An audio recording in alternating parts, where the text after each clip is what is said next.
अगला वर्ड जो हम पढ़ने जा रहे हैं वो है साइप्रस। साइप्रस का मतलब होता है as nearly as may be practicable, जितना हो सके संभवतः चीज के उतना ही निकट, वैसा सा ही, जैसा प्रैक्टिकेबल हो वैसा सा ही। अब आप कहोगे इसका उदाहरण है जैसे कि कई बार क्या होता है कि एक व्यक्ति ने कोई अपना पैसा विल में ये लिख दिया कि मेरी मृत्यु के पश्चात इस उपयोग में लाया जाए, पर अब जब उसकी मृत्यु हो चुकी है वो उपयोग संभव नहीं है, तो वो नहीं तो वैसा सा ही कोई और उपयोग किया जा सकता है। इसे बोलते हैं हम doctrine of cypres, as nearly as may be practicable. जैसे कि कोई ट्रस्ट क्रिएट किया और ट्रस्ट को कोई पैसे दिए और उस पैसे का कोई एक ऑब्जेक्टिव बताया कि इस पैसे को इस ऑब्जेक्टिव के लिए इस्तेमाल करना है, पर किसी कारण से वो ऑब्जेक्टिव नहीं प्रयोग हो सकता, तो वो नहीं तो वैसा सा ही सही, तो जो उससे मिलता जुलता हो, वेरी नियर टू दैट, उसे ही बोलते हैं हम साइप्रस। फिर वर्ड है damnum sine injuria. Damnum sine injuria का मतलब होता है डैमेज विदाउट इंजरी, नुकसान हो गया पर वैसे कोई हानि नहीं हुई। कोई काम कर रहा है जिसकी वजह से आपको हो रहा है नुकसान, पर आपकी कोई अधिकार की हानि नहीं हो रही है। जैसे कि आपने एक दुकान खोल रखी है और मोहल्ले के सारे लोग आपकी दुकान पर सामान लेने आते हैं, अच्छी चल रही है दुकान। कुछ दिनों बाद आपके ही पड़ोस में किसी और ने एक नई दुकान खोल ली, तो कुछ भी कहो, उसकी नई दुकान खुलने की वजह से आपको प्रॉफिट का लॉस तो होगा ही, पर आपके किसी अधिकार की कोई हानि नहीं है। इसी वजह से कहेंगे damnum sine injuria, damage without injury.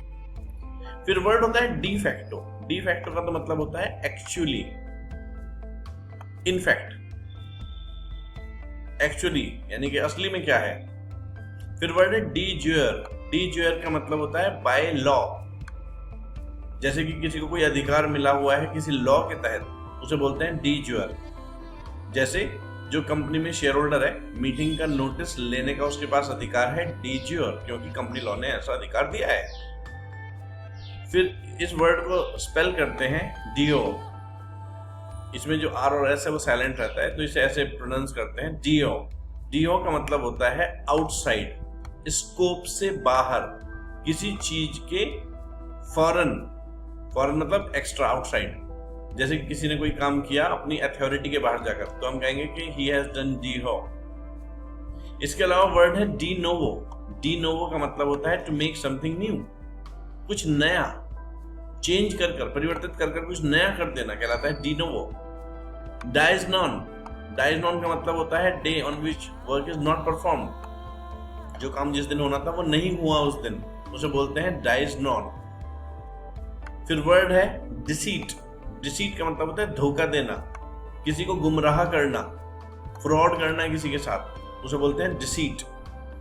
फिर वर्ड है डेल क्रीडर एजेंट। हमें पता है डेल क्रीडर एजेंट, क्योंकि हम लोग पहले भी अकाउंट्स में भी इस वर्ड को पढ़ चुके। जब कोई बिजनेस एजेंट एक्स्ट्रा रेम्यूनरेशन के एग्रीमेंट में, जिसे हम डेल क्रीडर कमीशन कहते हैं, अंडरटेक कर लेता है कि वो अपने एम्प्लॉयर या प्रिंसिपल को इंडैमनिफाई कर देगा उस किसी भी लॉस के लिए जो कि जिनके साथ वो कॉन्ट्रैक्ट करता है उनके साथ कॉन्ट्रैक्ट पूरा नहीं हुआ, तो ऐसे डेल क्रीडर कमीशन लेने वाले एजेंट्स कहलाते हैं डेल क्रीडर एजेंट। डेल क्रीडर एजेंट का मतलब एक एग्जांपल से समझते हैं। जैसे कि एक सेलर है और वो अपने एजेंट को सामान बेचने के लिए देता है और हर सामान पर 5% कमीशन देता है बेचने पर वो सामान उधार नहीं बेचता। एक बार एजेंट ने कहा कि प्रिंसिपल मैं आपका सामान उधार बेच दूं, तो प्रिंसिपल ने कहा नहीं, उसमें बैड डेब्ट्स होने के खतरे हैं।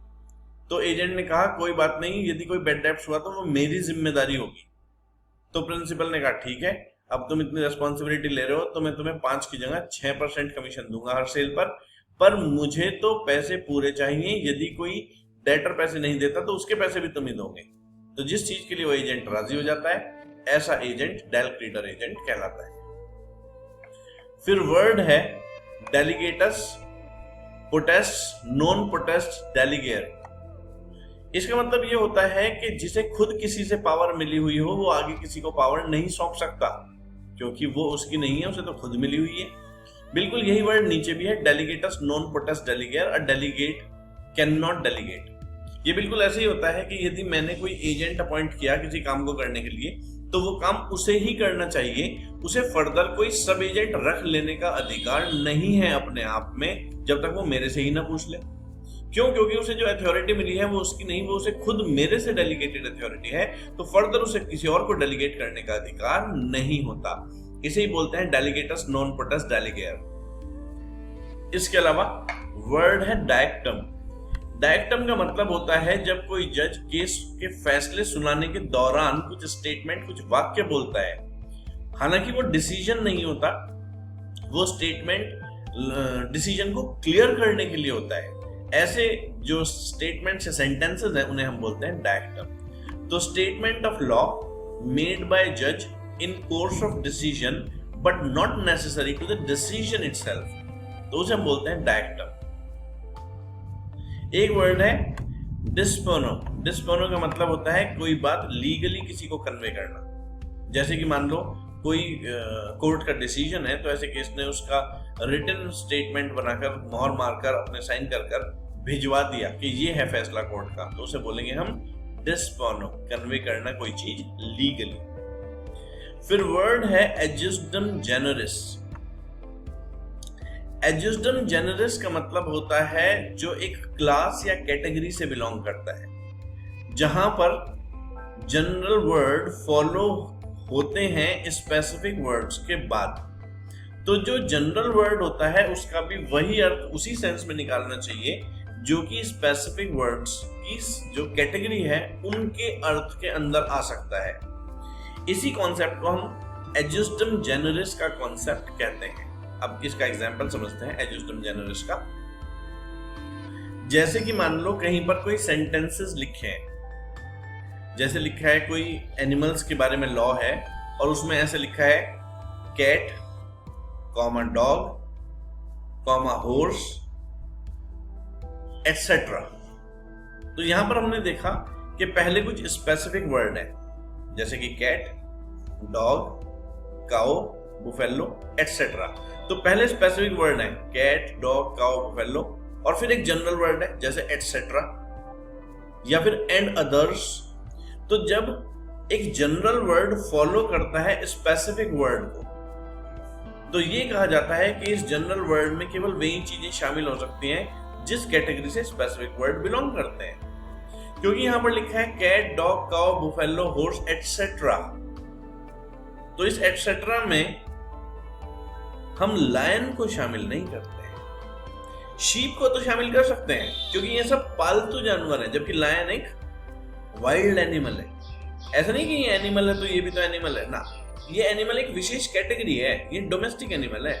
इसीलिए इस एटसेट्रा में या एंड अदर्स में मैं शीप को तो काउंट कर सकता हूँ, गोट को तो काउंट कर सकता हूँ, पर मैं लायन को काउंट नहीं कर सकता। इसी तरह से इस एटसेट्रा में मैं पैरट को भी काउंट नहीं कर सकता। कारण क्या है कि वो एक बर्ड है, जबकि ये तो फोर लेग्ड एनिमल्स हैं।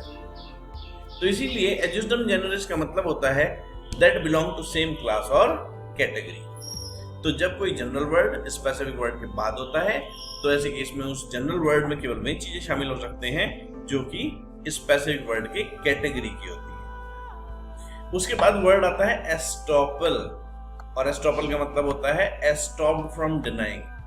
मुकर नहीं सकते हो, मना नहीं कर सकते हो। अब आप जब आपने खुद ही अपनी बातों से या फिर अपने कार्यों से या चुप रहकर सामने वाले को एहसास दिलाया किसी परिस्थिति का जिसके कारण वो आपके साथ जैसे कॉन्ट्रैक्ट में एंटर हो गया, तो फिर अब आप मुकर नहीं सकते हो कि ऐसा नहीं था, क्योंकि आपने खुद ही शो किया था, खुद ही कहा था, खुद ही कंडक्ट से दर्शाया था, खुद ही चुप रहे थे आप।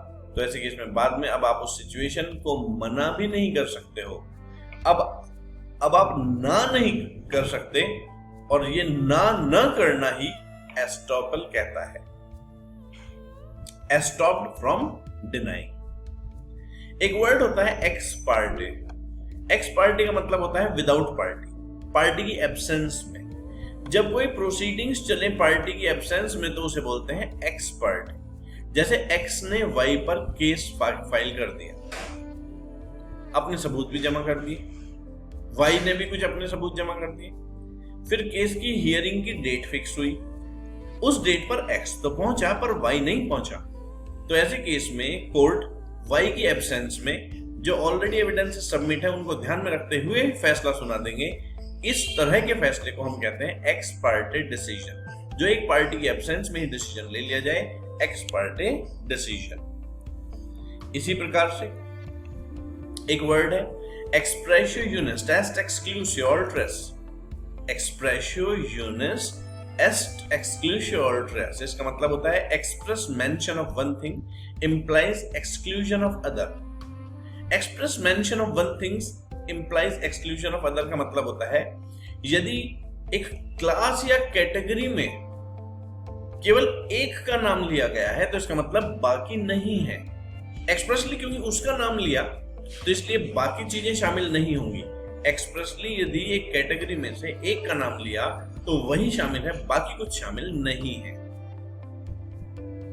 जैसे कि कहीं पर कोई लैंड एंड माइंस एक्ट है मान लो, जिसमें लैंड और माइंस की बात हो रही है, तो उसमें कहीं पर यदि सेंटेंस लिखते हुए लिखा है लैंड एंड कोल माइंस, तो इसका मतलब वो जो प्रोविजन लगाना चाह रहे हैं वो केवल कोल माइंस पर लगाना चाह रहे हैं, बाकी किसी और तरह की माइंस पर नहीं लगाना चाह रहे।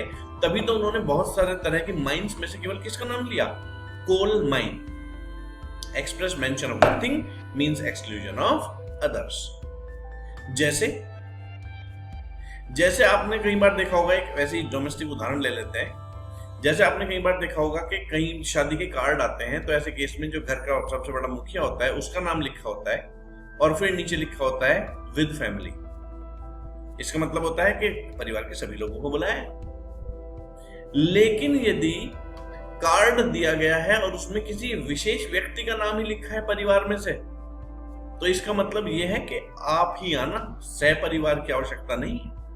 एक्सप्रेसली एक कैटेगरी में से एक का नाम लिख दिया का मतलब है केवल वही, बाकी नहीं। Express mention of one thing means exclusion of others. इसी तरह ex turpi causa non oritur actio. Ex turpi causa non oritur actio का मतलब होता है no action arises from illegal और इमोरल कॉज। यदि किसी आपके गलत काम करने की वजह से आपको ही हानि हो जाती है तो आप दूसरे के ऊपर केस फाइल नहीं कर सकते। आपके गलत काम करने की वजह से आपको ही हानि हो जाती है तो आप दूसरे को सू कर नहीं सकते। एग्जाम्पल, एक व्यक्ति ने एक लेडी का रेप किया, अब उसकी वजह से उसे ही एड्स हो गया जो कि लेडी को भी पहले था, तो अब वो व्यक्ति इस लेडी के ऊपर केस फाइल नहीं कर सकता कि इसने मुझे बीमार कर दिया, क्योंकि उसने खुद ही पहले गलत काम किया था। इसे बोलते हैं no action arises from an illegal और इमोरल कॉज। फिर वर्ड है फैटम। फैटम का मतलब होता है जो हमारी दूरदर्शिता से भी परे है, जिसे हम सोच भी नहीं सकते, बियॉन्ड ह्यूमन फोरसाइट। यानी कि जो हम अंदाजे लगाते हैं, जो हम सोचते हैं, अनुमान लगाते हैं, जो उससे भी परे हो उसे बोलते हैं फैटम, बियॉन्ड ह्यूमन फोरसाइट। एक वर्ड है फेट अकम्पली। फेट अकम्पली का मतलब होता है जो हो चुका, जिसको अब डिस्कस कर कोई फायदा नहीं, जिस पर बहस का कोई लाभ नहीं, जो एग्जीक्यूट हो चुका, एक accomplished act, act which has been done, उसे हम बोलते हैं फेट अकम्पली। फिर वर्ड है फैक्टम प्रोबेंडम। फैक्टम प्रोबेंडम का मतलब होता है fact in issue which is to be proved. Factum probandum यानी कि जो बात कोर्ट में प्रूव की जानी है उसे बोलते हैं factum probandum. Fact in issue which is to be proved. एक वर्ड है फैक्टम प्रोबेंस। फैक्टम प्रोबेंस का मतलब हर उस फैक्ट से है जो मेन फैक्ट के संबंधित है, इसीलिए रेलिवेंट है। रेलिवेंट है का मतलब इंपॉर्टेंट है उस पर्टिकुलर केस के लिए, उसे बोलते हैं फैक्टम प्रोबेंस। तो कुछ और वर्ड्स भी हैं अभी, इसे वीडियो को हम यहीं तक रखते हैं, बाकी शब्द अगले वीडियो में।